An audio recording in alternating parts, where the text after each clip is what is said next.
This is Chris and Cheryl. We are the 502 Revue, and this is our Derby episode. No, not that Derby, the other Derby.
On this episode, we're proud to bring you the Derby City Roller Girls, an amateur sports league featuring over 40 women of all ages and backgrounds. These women are wives, moms, students, and co-workers. They live and work in your communities, and yet in each of them, there is a true hunger for competition and athleticism. Being a Derby City Roller Girl helps both fuel and fill that competition. We sat down with Slamus Aaron, Johnny Knoxum, Sharon Moonshine, Fury Faye, and Carrie Aglock. Each of these women were all brought to the Derby City Roller Girls because they were looking for something, and in it found more than they bargained for. A family of other women connected by the common thread of sportsmanship. I'm 45. I have 3 sons, 16, 15, and 12, so I'm very active. Been in sports most of my life. I have a professional job at UPS. And I've been doing roller derby for about 5 years now. I'm Carrie Aglock. I'll be 34 next week. I have a toddler. I'm married. I live next door to my parents. I'm a parole officer for the state of Kentucky, which is how I got my name. I'm Johnny Knoxum, and I've been skating for about 4 years now, 4-ish. I'm a comic book illustrator. I'm a graphic designer. I'm Slamus Aaron. I'm coming up on my 7th year doing this. And I am Sharon Moonshine. I've also been skating about 7 or 8 years probably. I actually started in Lexington and still live in Lexington, but commute. I've always been pretty much just a straight up geek, or I still am though, but like I've never really, I've always wanted to become more confident or do something more challenging or aggressive, I guess, and I have a temper, so I need something to channel that out of, and this is the kind of thing that like has the level of competition I wanted to get into, but also allowed me to meet the kind of people I wanted to meet, the more powerful women like you had mentioned, more interesting people who are willing to do adventurous things inside and outside of the derby lifestyle, so I made really cool friends that way, and that's what drew me to it. I had a friend who had initially started with this league when it founded, and before they even had a practice, she ended up getting injured and she was out for about a year, and I met her on the tail end of that year right before she got her. She had broken her ankle and she was getting her hardware taken out, and so she wanted to come back and she wanted to go back through our boot camp. and she was on me for about a month and a half. She's like, you have to do this with me. And she finally convinced me to go with her to go see a game. And so we drove up to Cincinnati and watched DCRG play a game, and I was just, I don't even know what it was, but I was mesmerized by it. I was never the sports kid. I left the sports to my brother. I was the nerdy school video games kid. And just something about it, just watching them out there, I was like, you know what, I think I can do that. And I just never stopped. My very best friend, who I've known since I was little, we both are, she had a friend who actually helped start the Lexington League, and we were actually at her son's first birthday party, and she was like, hey, this is so-and-so, she plays roller derby.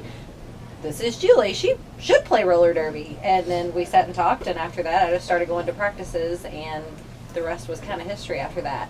I'm kind of along the same lines. I never played a team sport prior to this. I've always liked sports, but I've never been extremely involved in them. And so, you know, like Johnny said, it's a nice release to get frustrated at work or home or wherever, and then come here, and you have to pay attention because otherwise you get your clock claimed. I used to speed skate when I was in middle school. I grew up in a rural town. It was the skating rink. That's what you did. And I had brothers, so I played a lot of football and played football in college, played football and stuff. So when life situations changed, I really Googled roller derby to see if Louisville even had a team.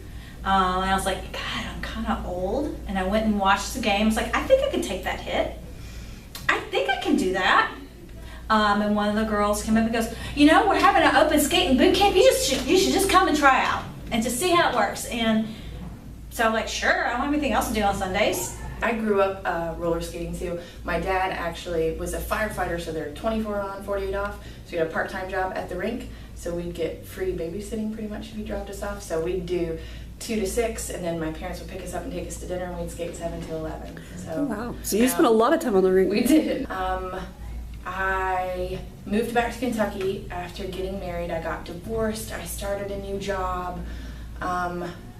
I really just wanted to do something for me, and I saw the cover of a Louisville magazine that had the roller girls on it, and I convinced a guy I was dating at the time to come watch a game with me, and 5 minutes in, I decided I was going to do it. It took, one jam, and I was like, that's it. That's what I need.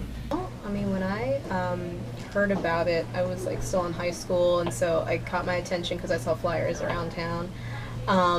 And then all I did to contact the league was, I found them on Facebook, said, write an email to our training committee, and then they gave me the information, and there was a day they tell you to show up, and I showed up. But yeah, when I saw the flyers around town, I got interested and started coming to the games, so that's what got my attention. What was the hardest thing for you to learn about, I guess, the techniques and the things that were required to do this? Oh God, everything. All of it's but for me at the beginning, it was being where I was supposed to be. Like, where do I go? I don't know. Like, you're just looking for friends, and you're like, okay, this person told me to stay next to them. Where'd she go? I lost her. Is she behind me? Is she in front of me? Where'd she go? Oh, there she is. Run, run, run, run. Okay, now what do I do? My first game was hilarious. I had no idea what I was doing. A vague idea, I guess, but not like now. Mm-hmm. And I spent most of the whole game cleaning up the floor, just flying all over it. When I got done, I was covered in dust from their nasty floor. My mom was horrified because she was like, is this really what you're going to do? For the uninitiated, if you had to give a 2-minute tutorial on the rules of roller derby, can you break it down for people, like roller derby for dummies, just very quickly? There are 8 girls out on the track that form a pack, and they are blockers. And there are 2 girls from each team, and they both wear a star on their helmet, and they are the jammers. The jammers have to get through that massive throng of people with 4 people trying to help them and 4 people trying to stop them. And once they get through, they have to take another lap around, and for every opposing player they pass, legally, in bounds, they get a point for her. You got to know where the other team is, and then you got to know where their jammer is, and then you got to know where your jammer is, so you're keeping track of like the location of various different things. Everybody in motion, everyone at the same time, and that takes like the awareness level of, it has to be so sharp. Not to forget, that you're on wheels while all of this is happening. Yeah. One of the biggest things that we always try to tell people, it's actually, there's another skater on our team, Carrie at Glock, and her favorite saying to new rookies is, once you stop thinking about skating, you're going to do fine. Once you get comfortable with the fact that you're on skates, it's just like walking. And you don't, like, I don't even think about the fact that I'm rolling anymore. And so now that my attention isn't divided between thinking about skating and actually just doing it, I can focus more on the game and the awareness and where Sharon is and where Johnny is and where all my teammates are and where the other team is. We tell everybody, you're going to love this, but you're also going to hate it sometimes, because it's not something that just comes naturally. You're playing offense, you're playing defense, all at the same time, while there are, at least 7 other people around you, 9 if the jammers are out there with you at the same time, all circling around. Some of them want to knock you down, some of them want you to help them get through, and you have to have a level of awareness that's just absolutely insane, or else, like Sharon said, you will get your clock cleaned by not paying attention. Even though it's been around for, around 10 years. 10 or 12 years now. It's still growing, it's still considered grassroots, it's still gaining momentum. So knowing that we have fans out there of just the sport in general is really super exciting. When you tell people who don't know that you do roller derby, what kind of reactions do you get from people who... It's almost always, really? That is so cool. Where? Yeah, or they're like, that's a thing? Yeah. They're like, I didn't know that was still ongoing. I thought that was only in like the 70s, Yep. Do you throw your elbows at people? Do you beat people up? No, that's No. illegal. We don't do that. We get kicked out of games for that now. We can't do that anymore. What do you think, for people who do not know anything about roller derby, what are some of the common misconceptions that you'd like to put to rest? It is not rigged. I wish it was. It would hurt so much less. If I knew that they were going to win, I just wouldn't try as hard. I've gotten the question sometimes where they ask if it's real. Luckily, Yeah. that doesn't happen a whole lot, but that does. That's starting to has go been away, asked. but initially Yeah. it was, isn't that fake, like wrestling? We pour our heart and soul into every game. Even games that we know statistically, we are not going to win. We play some real burners sometimes, Yeah. and we still are trying so hard. It is a sport. It is not, WWE SmackDown. It is a real sport. We work hard. We train hard. We watch what we eat. We watch what we drink. We really do. Watch what you Well, most of the times. I do eat chocolate occasionally. But we're athletes. We're not, it's entertainment, but we're not here for entertainment's sake. We're here to compete. We're here to win. What annoys me that people don't understand, whether you're coming into the sport or you're just a spectator, is that you can stand around and look pretty and pretend to hit people and that you're not going to get hurt, and that it doesn't take a whole lot of work, but it takes a lot of work. You have to come to, practices, you got to work out outside of it, you have to know strategy. You can't just, show up and look good. So That competitiveness, it's what drives me. So I have to maintain that level of play, work out outside of derby. I come at least 3 days a week, if not 4. I get to involve my kids in that when I work out and stuff, so that's always a good thing. This is my go hard or go home. Like, I want to come here and I want to get it all out and I want to work and I want to be one of the top skaters. I work really hard. I watch derby. My son, sees me off for practice at night and says, go knock him down. I mean, he's 3 and he knows that's what I'm going to go do. I, by the way, am just a blocker. I don't have any aspirations of being a jammer. I devote a lot of my body to it too. I know that I'm going to be sore all the time. My hips hurt. I'm not even in my 40s yet, and I wake up some mornings and I'm like, oh hell, this is going to be a really long life. I want this to be the thing that keeps me in shape and keeps me going, keeps me motivated, and I don't like letting my teammates down. I want to show up for them in the game. When Fury's tired and she looks at me and says, I need you to help me, I want to be the one that's like, okay, let's go. And I want the reserve of strength. She got knocked down hard in the last game, and I made sure I was right there holding her up, and she said, I don't know what happened, I had to call it. And I was like, we're great, we're good, that was an awesome jam. I want to be able to help them when they need it. How do you condition your body so that you hurt less? Because I'm sure there's still pain. Well, Or maybe that's just me being old again. I don't know. No, there's lots of pain. it's just like any other conditioning, though. I can tell just over the years, it used to be like, oh, oh, and I would cringe. And now it's like, all right, come on, whatever. It's, just, I think the more you run into things, the harder it becomes. It's kind of like when you break a bone, when it knits back together, it's that much stronger. I think, the more you just repetitively run into things, just that muscle starts to just be like, no, all right, you know what, you're not going to hurt me this time. Yeah. And it knits itself back together stronger, because now, I mean, it really doesn't matter whether it's, the boniest little shoulder or, I mean, the biggest hips you can imagine. Like, it really just doesn't faze me anymore. Yeah, and Johnny's usually trying to avoid getting hit, but she's taking some nasty ones. And of course, we're chasing people around trying to hit them or get in their way or whatever. So it's a little bit different of a mindset, I'm sure. Yeah. But yeah, it all hurts at one time or another. And sometimes the ground makes it hurt too. If, like she said, getting blindsided is the worst, because not only do you get that impact that you're not prepared for, you usually hit the floor pretty hard. Gravity kind of. Yeah. That's hard. How many hours a week do you dedicate to this sport?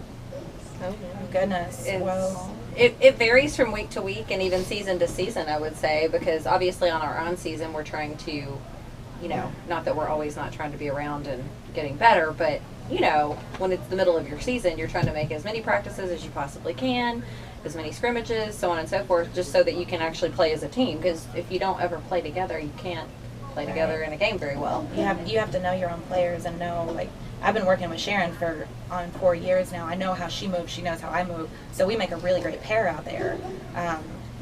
Same with Johnny. I know how Johnny works as a jammer, but if they stopped coming to practice for a while, I would lose that, and, find other people and be like, well, I'm playing with her now.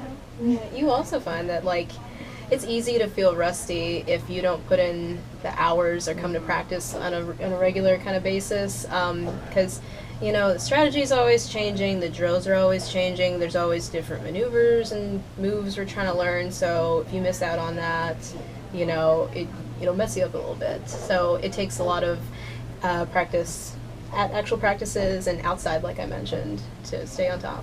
When I was pregnant and 2 months after he was born, it's practice 2 to 3 times a week for 2 hours of practice outside. We do events, we do marketing things. There's a lot put into it. It's definitely not just a game, and it's certainly not rigged.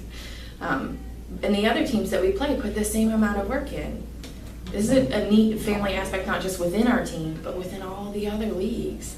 We fight very hard during games, but we all really generally like each other. Do you feel like you get a lot of support from your teammates? And a lot of respect? Oh, I mean, anything that happens in our personal lives, I feel like we're all very quick to be supportive, to make calls, write cards, sign cards, send this, send that, provide food, whatever is needed, really.